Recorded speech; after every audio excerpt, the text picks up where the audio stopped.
అచ్చులకే దీర్ఘధర్మం ఉంటుంది. కాబట్టి హల్లుకి దీర్ఘం అనేది సంభవించదు. అప్పుడేంటి హల్ అనేది వెళ్ళిపోయింది.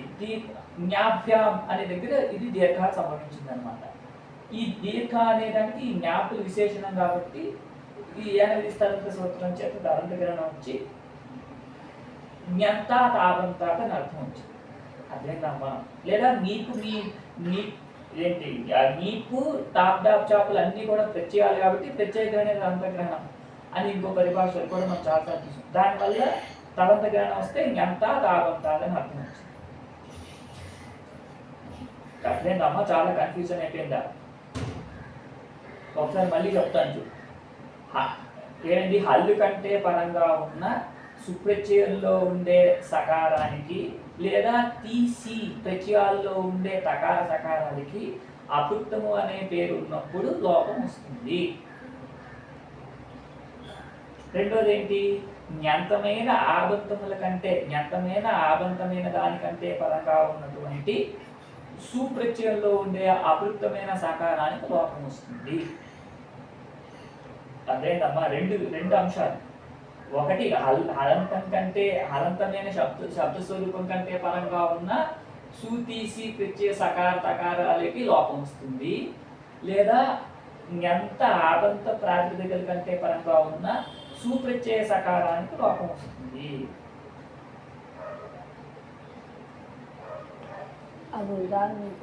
ఉదాహరణలు ఎన్ని ఉన్నాయి? రాజా ఏ తీసుకున్న హలంతాలన్నీ దీనివల్లే సిద్ధిస్తాయి. ఇప్పుడు ప్రాతిపదిక ఏదో ప్రసిద్ధంగా మరుక్తి ప్రాతిపదిక అంటే ప్రథమ కొంచెం సుప్రత్యయం చేసాం. ఏమైంది? మరుక్తి తర్వాత సకారానికి ఈ సూత్రం చేతి లోపం వచ్చేసి మరుక్తి అనే ఉంటుంది. చెత్తం వచ్చేస్తుంది. చెత్తం ఎందులో వచ్చాయని చెప్తాడు. రెండు దాని భాష అనే వికల్పం వచ్చేసి మరుక్తు అని రెండు ఉంటాయి. సప్తమి బహువచనంలో సప్తమి బహువచనంలో తీసుకోకూడదు. అందుకనే ప్రథమ ఏకవచనం 3-4 సార్లు చెప్పాను. సప్తమి ఏకవచనంలో సకార ఉకారాలు రెండు ఉన్నాయి. దానికి అపృక్తం అనే పేరు లేదు. అపృక్తం అంటే ఏం చెప్తాం? అపృక్త ఏకాల ప్రత్యయంలో ఒకే అల్లు ఉండాలి. సు అనే ప్రత్యయంలో 2 అల్లులు ఉన్నాయి. సకారం ఒక అల్లు, ఉకారం ఒక అల్లు. కాబట్టి దానికి అపృక్త పేరు లేదు. కాబట్టి దానికి లోపం రాదు. ప్రథమ ఏకవచనంలో అన్ని హలంతాలకి ఇదే. తింగంతాల్లో అభూత్ అన్నాం. అభూత్ అనేది ఏమైంది? భూధాతు కంటే లులకారంలో తీ ప్రత్యయం వస్తే ఈ తీ దగ్గర ఉండే ఏకారానికి ఇతశ్చ అనే సూత్రం చేసి లోపం చెప్తారు. అక్కడ ఏమైంది? అక్కడ హలంతం కంటే పరంగా ఉంది కాబట్టి అక్కడ లోపం రాలే. అభు అనే ఊకారం ఉంది. అది అచ్చు కంటే పరంగా ఉంది కాబట్టి రాలే. ఒకవేళ హల్లు కంటే పరంగా ఉన్నట్లయితే వచ్చేదన్నమాట. అభూహు అని మధ్యమేకవచనంలో అక్కడ వస్తుంది లోపం. అన్ని చోట్ల ఎక్కడెక్కడైతే హల్లు కంటే పరంగా సూతీసి ప్రత్యయాల్లో ఉండే సకార తకారాలు ఉంటాయో వాటన్నిటికీ లోపం. అన్ని చోట్ల శబ్ద సుమంతాలు తింగంతాలు. సుమంతాల కోసం ప్రథమ ఏకవచనం పెట్టారు. తింగంతాల్లో తీసి 2 పెట్టారు. ప్రథమ పురుష ఏకవచనం, మధ్యమ పురుష ఏకవచనం. హల్యాభ్యః దీర్ఘాత్ సూతీసి అపృక్తం హల్. సూతీసి అంటే ప్రథమ ఏకవచన సుప్రత్యయానికి, ప్రథమ పురుష మధ్యమ పురుష ఏకవచన తీసి ప్రత్యయాలకి అపృక్తం అనే పేరు ఉన్నట్లయితే ఆ హల్లుకి లోపం వస్తుంది. హల్యాభ్యః దీర్ఘాత్ సూతీసి అపృక్తం హల్. అమ్మ క్లియర్గా అర్థమైందా? ఈ సూత్రం 20 మార్కులు సూత్రం. 20 మార్కులు, 10 మార్కులు, 5 మార్కులు, 2 మార్కులు, 8 మార్కులకే రాస్తారు. ఇలాంటి పెద్ద సూత్రాలు. ఈ సూత్రానికి వాక్యార్థం చేస్తారు. పెద్ద సూత్రం, చాలా పెద్ద సూత్రం అని మనం ఇప్పుడు మొదటి స్థానంలో చూసాం. చాలా పెద్ద సూత్రం. తర్వాత సూత్రాలు కూడా అలాగే ఉంటాయి కొన్ని. తర్వాత సూత్రం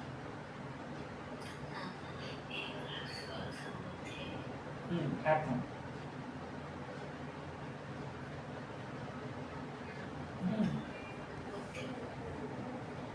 ముందు ఈ సూత్రం చెప్పేస్తే నీ సులభం అయిపోతుంది.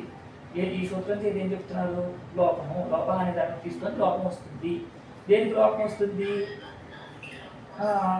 హల్ అనేది అనుత్తిగా వస్తుంది, లోపం అనేది అనుత్తిగా వస్తుంది, కాబట్టి హల్లుకు లోపం వస్తుంది. ఈ సూత్రం చెప్పే అది. ఆ హల్లు ఎటువంటిది అవ్వాలి, దాని దేనికంటే పరంగా ఉండాలి, దేనికంటే పూర్వంగా ఉండాలి అని మీరు చెప్తారు. చెప్పు. హల్లుకి లోపం వస్తుంది. ఆ హల్లుకి ఏముండాలి, ఏ ధర్మాలు ఉండాలి అంటే సంబుద్ధే, అంటే అది సంబుద్ధికి సంబంధించినది కావాలి. సంబుద్ధి అంటే ఏంటి గుర్తుందా? ఏంటి సూత్రం చెప్పాలి.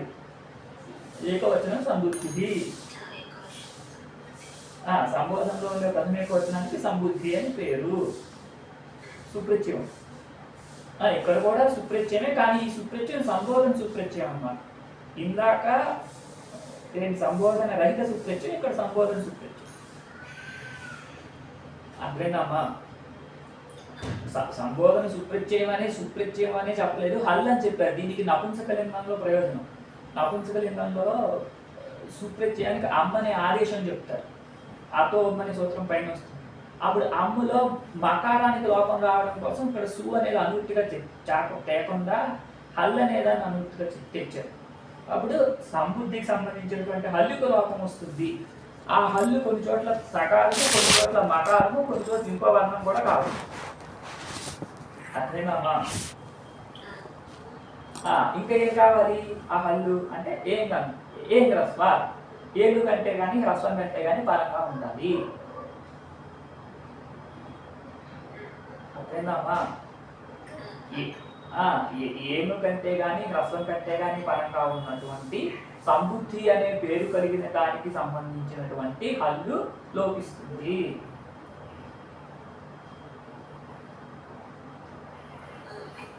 అంటారా?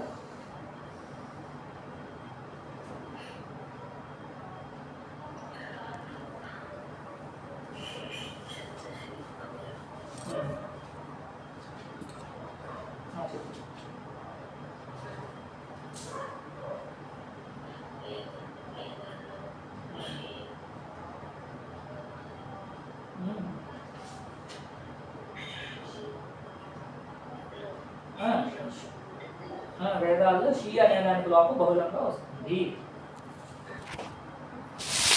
షీ అనేది ఒక ఆదేశం అనమాట. అది రాలేదు, నాకు ఎందుకు వచ్చిందిగా శ్రీ సర్వనామస్థానం నాకు వచ్చింది. అది షీ అనేది సర్వనామస్థానం అనే పేరు కలిగి ఇది అవుతుంది. ఆ షీ ఏంటి అనేది పైన అధ్యాయాల్లో చెప్తారు. జస్యశో షీ అనే సూత్రం పైన వస్తుంది. ఆ షీ అనే దానికి బహుళంగా లోపం వస్తుంది. షీ అనే దానికి బహుళంగా లోపం వస్తుంది అనమాట. షీలో ఇకారం మిగులుతుంది, ఆ ఇకారానికి లోపం వస్తుంది అంటారు.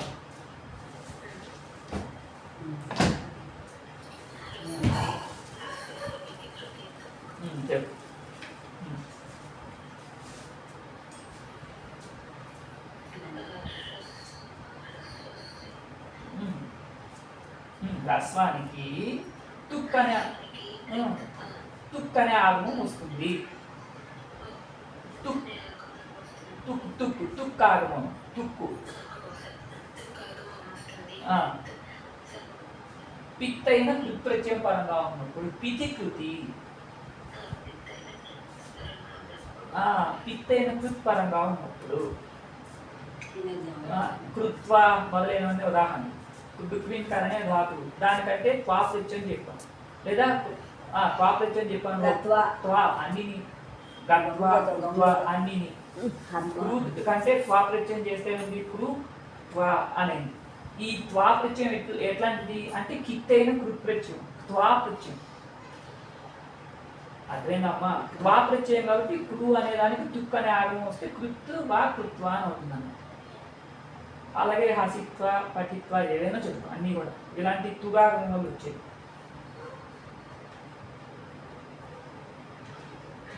తర్వాత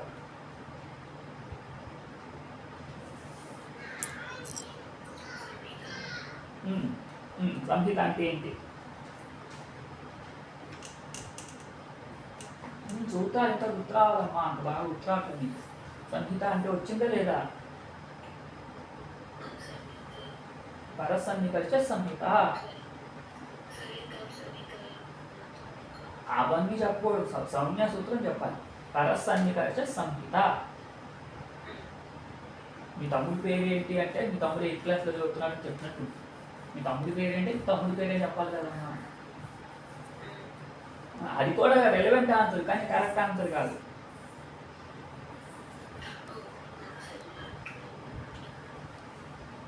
చెప్పు. సంహితాయాం అంటే ఏంటి? సంహిత పరసన్నికర్ష సంహిత అంటే వర్ణాలని వేగంగా ఉచ్చరించడాన్ని సంహిత అని అంటారు.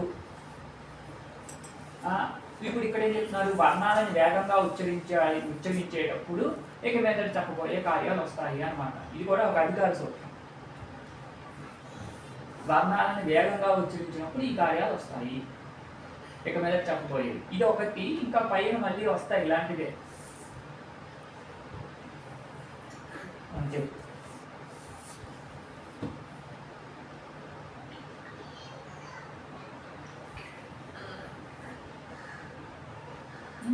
చేచ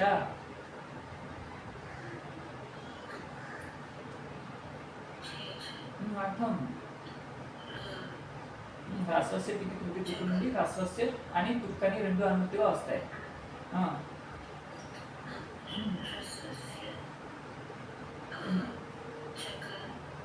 హ్రస్వస్య తుగాగమో భవతి చకారే పరే.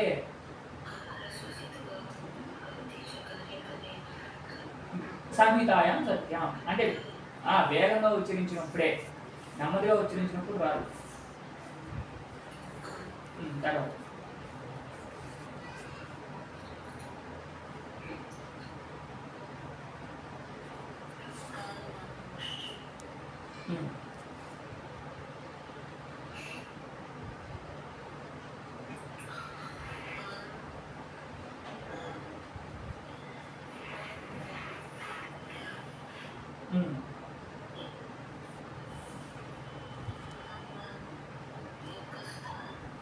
మామూలకి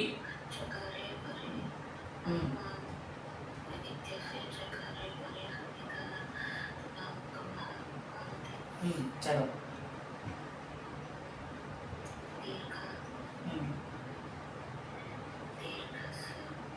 దీర్ఘాత్ దీర్ఘాత్ పరस्य చకారस्य ఉదాగమం భవతి.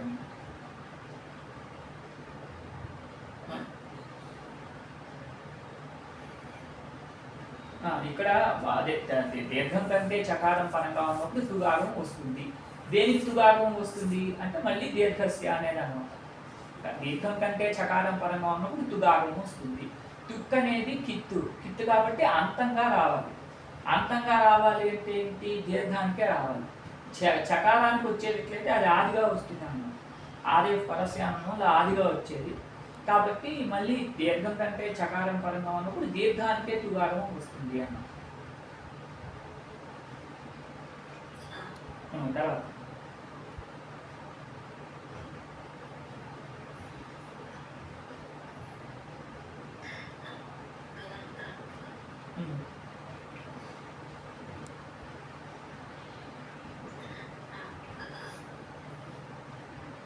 పదాంతంలో ఎక్కడైతే దీర్ఘం ఉంటుందో దానికి తుగాగమం వికల్పంగా వస్తుంది చకారం పరంగా ఉన్నప్పుడు.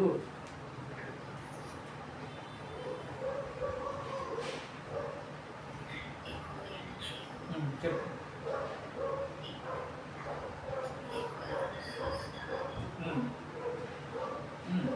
ఇక్కంటే ఏంటి? ప్రత్యాహారం మీకు చెప్పాలమ్మా. ఇక్కంటే ఏంటి? ఎన్ అంటే ఏంటి? అచ్చ అంటే ఏంటి?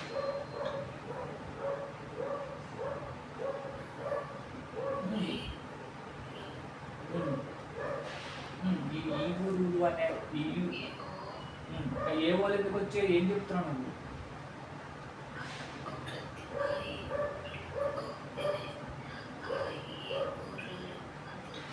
ఆహా కూడా రాదమ్మా. ఇక్కులో ఈ ఊరులు అంటే ఇక్కంటే ఈ ఊరులు. నేను రాసినట్టున్నావు కదా నిన్న మొన్న. ఇక్కంటే ఈ ఊరులు. ఏంటంటే ఈ ఊర్లకి యావారాలు వస్తాయి. ఎప్పుడు? అచ్చుపరంగా ఉన్నప్పుడు. ఎప్పుడు? వేగంగా ఉచ్చరించినప్పుడే.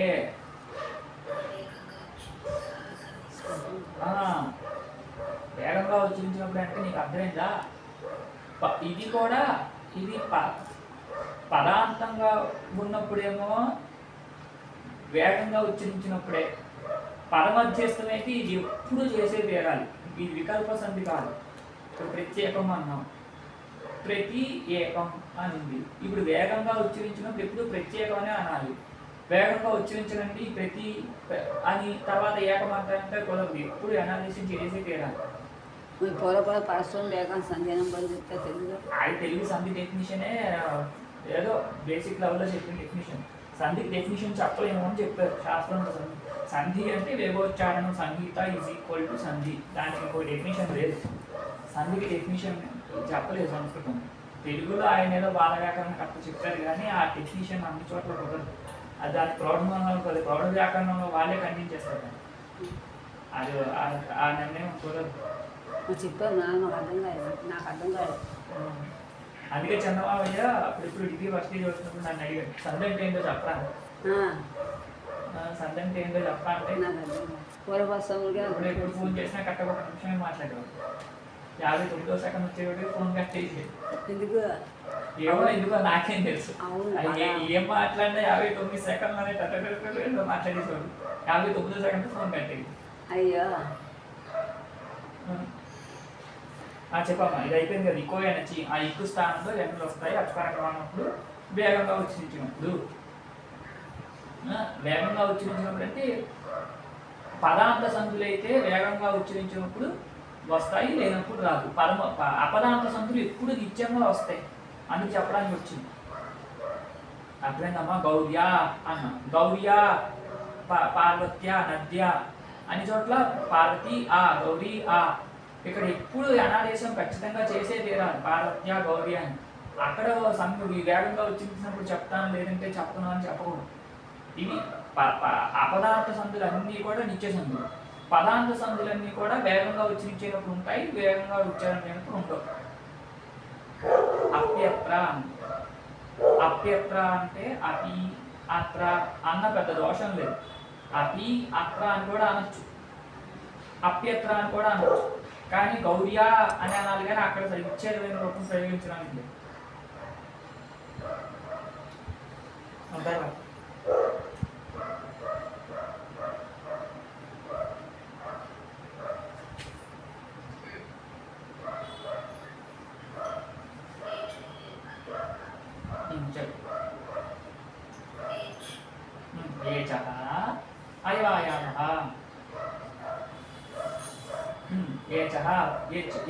ఏంటి?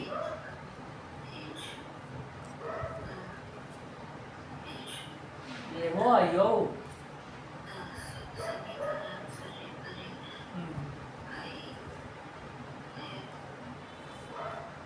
అంతే. ఎందుకమ్మా నువ్వు కష్టపడిపోతున్నావు, ఏవో చెబుతున్నావు, అన్నీ అక్కర్లేదు. అచ్చి అనేది గుర్తుగా వస్తుంది. ఏచహ అనేది ఏచహ అయవాయవ అని పదచ్చేదము. ఏచహ అంటే ఏచ్ అంటే ప్రత్యాహారం. ఏ వర్ణాలు ఉంటాయి?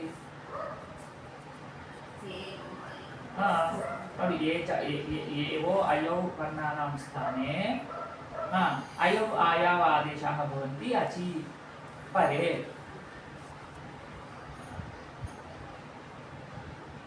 అదేనమ్మా. ఏచః అయవాయావః అచి సంహితాయం అనేది అలాగే ఉంది. ఇవి కూడా పదాంత సంధులైతేనే వికల్పం.